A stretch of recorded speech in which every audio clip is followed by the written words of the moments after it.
Hi everyone, I'm Ben Wright, successful entrepreneur, corporate leader and expert sales coach to some of the most talented people our amazing planet has to offer.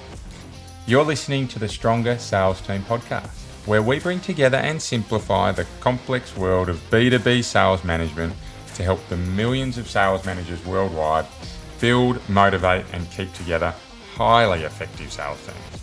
Teams who grow revenue and make their businesses actual profits. Along the journey, we also provide great insights and actionable steps to managing your personal health. A happy and productive you is not only better for your teams, but everyone around you. So if you're an ambitious sales leader who wants to build the highest performing and engaged teams, Stronger Sales Teams is right where you need to be. Welcome back to Stronger Sales Teams, the place where we provide real-world and practical advice to help you develop superpowered sales teams. The last month or so, we've had a real focus within the podcast around understanding what's changing in sales, the rise of AI, the fall of salespeople as a profession, or as you'll hear next week, the soon-to-be revised salesperson rather than the fall of the salesperson, but really been zeroing in hard on how things are changing in our broad sales environment. Today, I'd actually like to take a few moments to work through what's not changing, and that's creating great value and great outcomes for our customers. But recently, and when I say recently, the last 6 months, the number of times that I've been asked to talk through how do we really nail what our value proposition is for our customers, I can't count on one or two hands. In fact, it's coming up almost as frequently as how do we grow revenue, how do we generate leads, and how do I get the best out of my people. So what better topic to talk about today than a 5-step process to really nailing your unique value proposition. Now, for most people, when we talk unique value proposition, they're going to be thinking the elevator pitch, you're in front of someone, you deliver them a magic silver bullet style spiel that just results in deal done. I'd love to know someone who's got that nailed and does deals in the elevator, but I haven't met too many of them in my life. However, I see huge value in really understanding what your elevator pitch is. And that's for two reasons.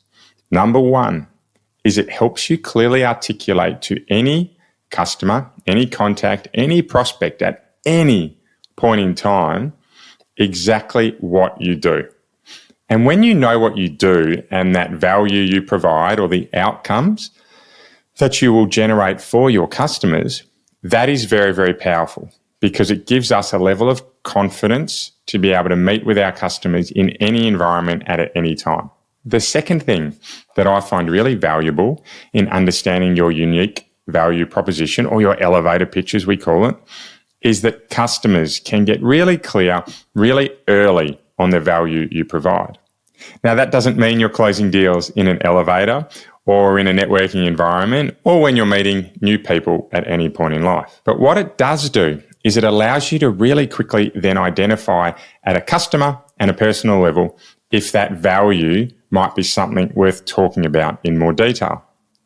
So the key change here is being able to articulate the value and the outcomes you provide in a succinct manner versus just communicating features and benefits, or as I've heard just today, the first time a newly coined phrase for me is just being able to recite a brochure.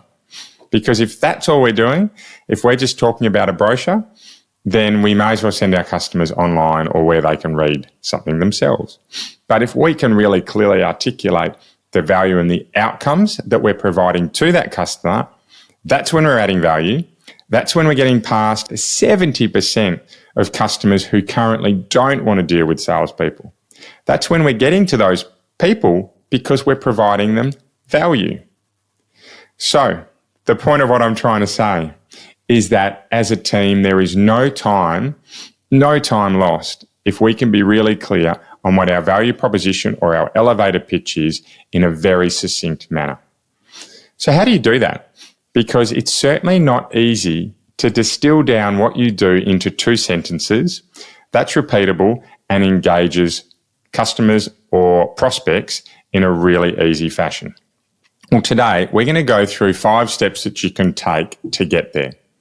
It will take you about half an hour to do this yourself, or probably an hour with your team, but it's a really fun exercise because it gets to challenge your current status quo.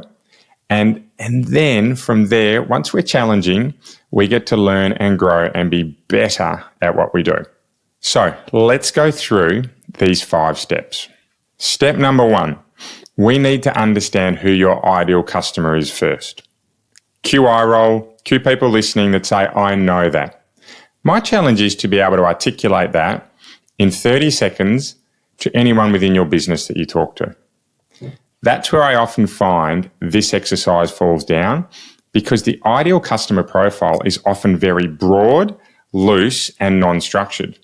So for this exercise, if we can get really specific in terms of who our ideal customer is, then we know that we can create a really specific value for them because we understand exactly who they are. So how do we create our ideal customer profile? Very simple: whiteboard, butcher's paper, mirror board, or a share screen if you're running on a video call, but a way to collect data. And what we want to be looking at is all the categories where our ideal customers might sit. So it's the type of product or service that we're selling them. It's the segment that they exist in, manufacturing. It's the geography where they're located, the size of the business, how they make decisions, the ownership structure of the business, and when the owners are involved, whether or not they have to be involved in your decision making, previous experience that you have. So these are industries where you've had lots of prior work that you might want to roll into your ideal customer profile. Any no-goes or must-haves. Recently, I met with a great business that I'm working with, and one of their no-goes was they won't deal with any customers who are renting their premises. Yes, that really zeroes in and narrows down who they want to work with, but they were only prepared to deal with businesses that own their premises, and there were a number of reasons behind it. So understanding these when you're profiling your ideal customer is super important. And then lastly, being able to rank all of these. So if I look at these in just a little bit more detail, product in terms of your ideal customer, that's actually understanding which product or service you want to be offering to your ideal customer. So that's the one and only one that's about you as a business. But if we know that product first, then it just helps when we're trying to decide who our ideal customer is. Geography, well, that comes down to, are they state-based? Is it a national-based customer? Are they regional versus metro? Do you have any carve-out areas? Do you even have specific regions of a city that you might be targeting? And that might be based around different socio-economic levels, different size blocks of land, if that's important to you, or different types of business operations that exist within geographic hubs of cities. The segment that they play in, this is really, really important. Are they in healthcare? Are they in tech? Are they in manufacturing, education? Or is it really specific that they are in dental implants, for example? It doesn't matter what our segment is, but we need to be defining it more than just a B2B business based in the Southern Hemisphere, predominantly Australia, who operate 9 to 5, Monday to Friday. That's just too broad because there are hundreds and hundreds of thousands of businesses in there that make it really difficult for us to get clear on what our value is. The size element is around the type of business size. It could be revenue. It could be number of staff. It could be premises size or number of premises. It doesn't just have to be based on dollars. A lot of great businesses I know will actually determine their ideal customer based on employee numbers because they see that gives them enough scale more than revenue or any other factor to be able to work with. Decision making, so how they make decisions, at what level a business makes decision on, will help you determine who your ideal customer is. So if we know that the key decisions are made by people in the procurement department, or that they become part of our ideal customer profile. Is it CFOs? Is it CEOs? Is it simply people using the product at a frontline level? Once we know these, we can start to think about the value we're going to provide. Ownership, are they owned by are they a small business, owner-operator? Do they have owners with investors? Are they a stock market listed? When we understand that type of our ideal customer, we can then start to really become targeted. Previous experience, this one, and I said there was only one related to us, but I lied, there's two, apologies. This one around previous experience is where we've had lots of experience in the past. And where we might be able to provide extra value because of our experience that we have gained. Any no-goes, must-have, I spoke of them a little bit more. And last but not least, how we're going to rank our customers or certainly determine if they are in our ICP when they come in as a lead or we go out to prospect towards them. And this is simply a way of just keeping ourselves honest to make sure that we are targeting those who are most valuable to us. Okay, so number one, get your ideal customer profile down pat. I think most people on this podcast will have heard this, but it's an exercise that I really encourage you to do so that you're very, very clear in 30 seconds as to who you're targeting. Next step, and this is where I see lots of our partners aspirationally want to work down, but often struggle to find the time to do it. And that is understanding why customers do or don't choose us. So that is how we are different, or the reasons in the past that we know have worked for us. And this is often around time that we've been in an industry, quality of product, technical superiority, delivery, price, our sales consultation processes, or just basic things like how we made our customers feel. The best way to work through understanding how, why, when our customers choose us is to go back and survey those who have and those who haven't chosen us. So what I recommend here is we get out to 12 to 15 of our most recent customers who have chosen us and 12 to 15 of our most recent customers who haven't chosen us. What we want to understand is why they did or didn't make that choice. Those that didn't choose us, quite straightforward. Hoping for some feedback, looking to really improve our business. It's very important to us and we spent lots of time trying to help you. Could you please share with us exactly why you chose blah or why you didn't choose us? Nice and easy. I do often receive a little bit of trepidation when I'm working with my partners around going back to recent customers that we've won to ask why they chose us. And the feedback is often, we don't want to rock the boat. We're still mid-delivery. We want to make sure that they really enjoy the service with us, and I'm just worried that this might cause some waves.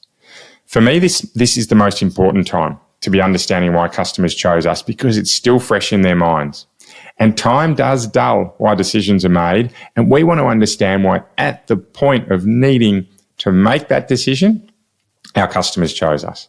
So what I encourage my partners or businesses I work with to do here is to go to their customers and ask them for that feedback, but to coin it in a way that it will help us deliver their product or service better than we would have without it. So something along the lines of, hi, Mr. Customer, thank you very much for working with us. We're very grateful.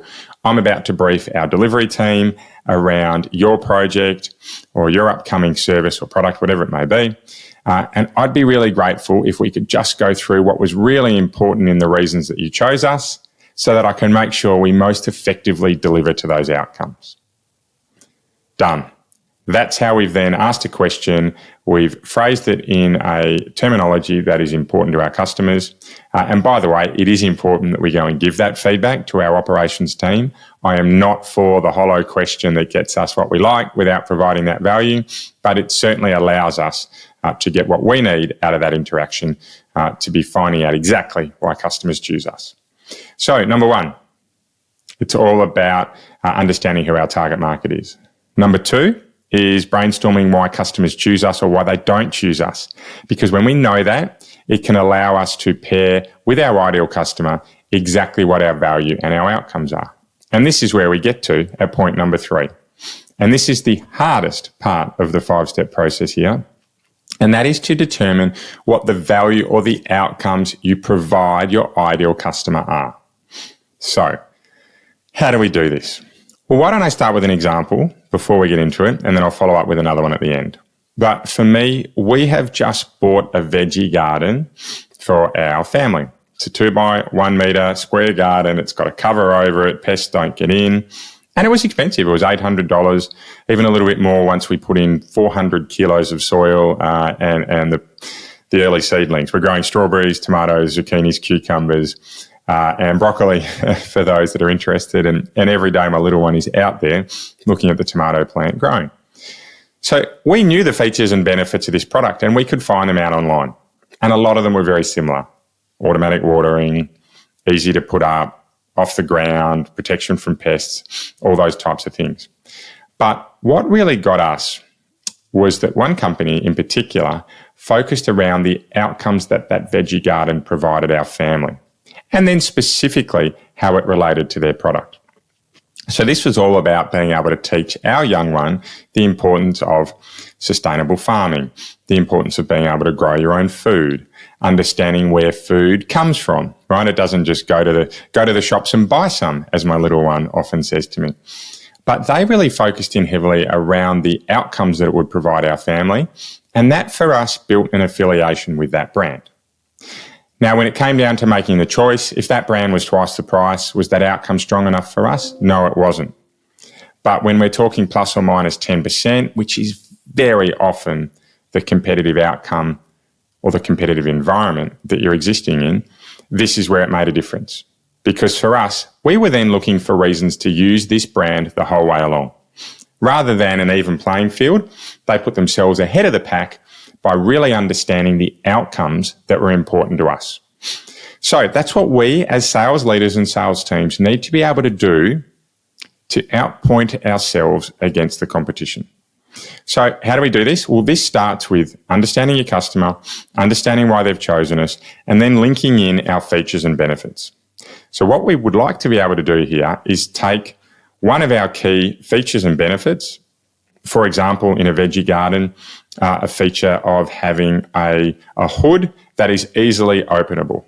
We take that feature and say, easy openable hood for the youngest members of your family to be able to engage and enjoy your process.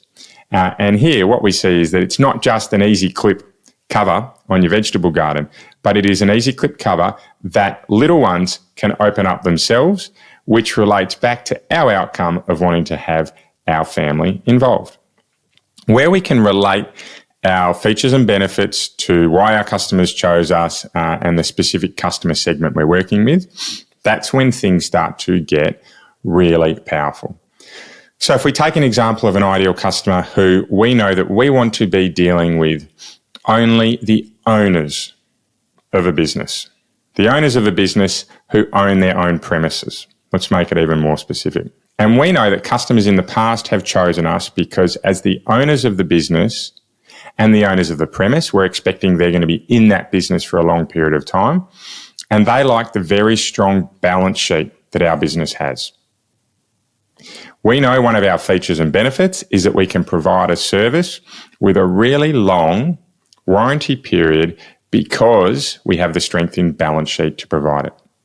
So where the outcomes become really important is that when we're offering a product to this customer that, for example, saves them money, we can be positioning that the outcome is long-term certainty of the money you will save through an extended warranty period, right? If we get really sharp here, we can then extrapolate that to long-term savings to allow you to invest in other areas to grow your business, or long-term savings that allow you to invest in more technology in your business to make more sales. That then becomes a message that can be backed up through our warranty because we have a strong balance sheet, because we're dealing with owners of a business, owners of a premise who really value that part of our service. Now, that's quite different to talking about the features of a long warranty. It's stepping through the outcomes by knowing exactly who we're targeting and what's important to them. Now, we could go down a rabbit hole here, and this is one I absolutely encourage you. If you're having trouble with it, reach out and someone from our team can get in touch. But number one, all about getting your ideal customer profile down pat. Number two, brainstorming why customers choose us. Number three is getting really clear on the outcomes you provide based on why customers choose us, your ideal customer, who it is, and the features and benefits. And the fourth one here is determine how you're best placed to engage with the customer. And this one here is just really to allow you to have the best modality to communicate your value proposition. So is that being face-to-face? Is that video-driven? Is it online? Is it through emails? Is it through text messages? Whatever your modality is to be delivering your value proposition, we need to make sure that it suits the people you're meeting. So if you're meeting someone face-to-face, it's much easier that your elevator pitch could be a little bit longer and have some show and tell with that. So it's a two-pitch or a two-sentence elevator pitch where you show something in your hand, for example. Whereas if it's written, we need to make sure that that written value proposition engages from the first couple of words, because we don't get two sentences to get someone. We've got to get them really quickly in those initial few words. So when we can understand our modality, pair it with outcomes, why customers choose us, and knowing who our ideal customers are, we then have the makings of building out our two-sentence elevator pitch or value proposition. I like to interchange those words because we hear them so often out in the market. All right, so we're moving to number five, and last but not least, this is actually creating your elevator pitch.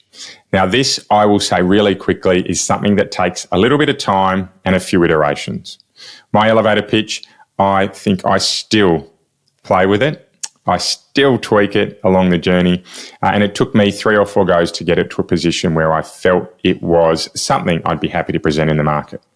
So how do we structure that elevator pitch? It is all about having the first sentence being about what you do with something interesting that proves your validity in the market.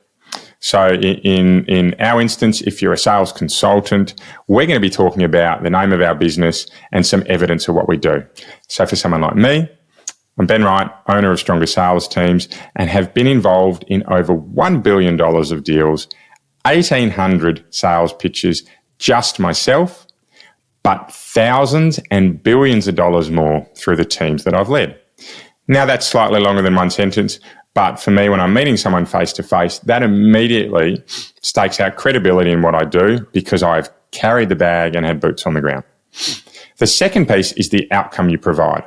So if you're dealing with a smaller business, so an outcome for someone like me might be, after working with our business, you'll go home with less worry and concern about where your next sales will come from. Fantastic if I'm targeting a customer who is really focused on getting sales into their business as that next step. Or for a larger business, I might focus on bringing certainty to their team. After working with us, you will have certainty and predictability to allow your teams to deliver results again and again and again. So I'm not talking about the features and benefits that I provide, the training, the coaching, all the different types of frameworks we use. I'm talking about the outcome, which is your teams delivering again and again and again. So what we want to really be focusing on here is a sentence around what we do and some validation around why we're doing it and why we have the runs on the board to be delivering this. And then the second part of that value proposition is purely based on the outcomes that you determined earlier. We don't worry about features and benefits. We worry about the outcomes that it will deliver because that's all you've got time for in a very short elevator pitch. So let me go through those again very briefly. Number one, in getting your unique value proposition or your elevator pitch down pat is to understand who your ideal customer is. Number two is to then brainstorm why those customers choose us. And the best way we can do that is going back to recent wins and losses to find out exactly the reasons that they did or didn't choose us. Number three is to be clear on the outcomes or the value that you're providing these customers. So this is taking your features and benefits, why customers choose you, and targeting these at your ideal customer to really narrow in what the outcomes you are providing are. Fourth, knowing your modality, because that will determine how you're going to build your unique value proposition, face-to-face, video, email, whatever it may be, phone. And then fifth is to build that elevator pitch. One sentence, who we are, plus proof of life. Second sentence, the outcomes that we provide. So once we get this right, your teams will have more confidence in prospecting, dealing with new customers, and simply talking about what you do more often. Because the more you're talking about what your business does, the more opportunities that are being opened because you're putting yourself in the right places more and more often.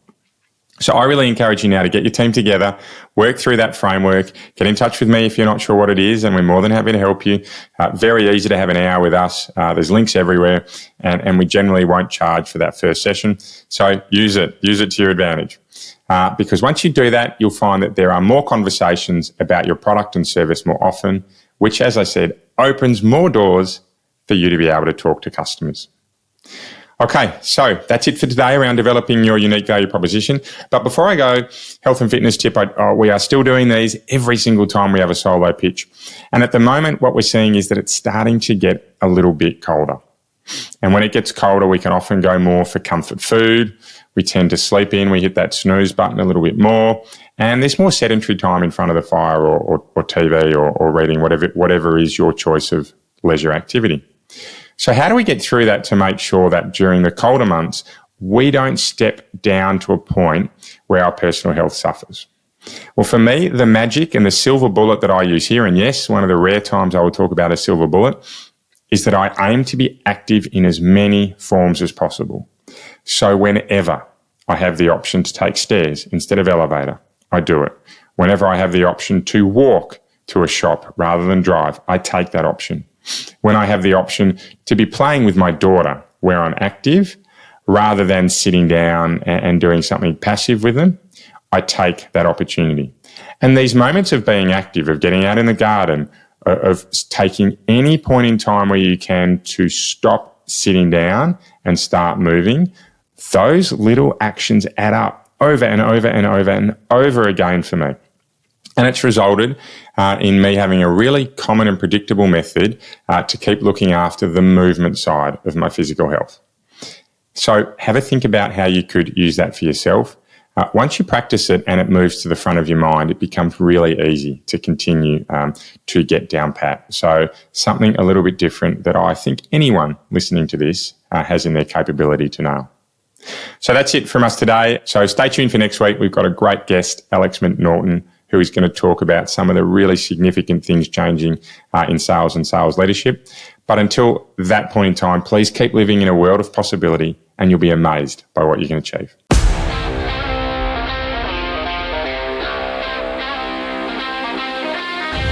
Want to be kept up to date with any of our free materials to help you build the best sales teams possible? Well, the easiest way you can do so is to follow us on your favourite social media channel. We're at Stronger Sales Teams on most of them, and if you DM us Stronger, we'll send you right back some great resources to help you build your superpowered sales team. If you'd like a little more help, please get in touch directly and book a free discovery call with me.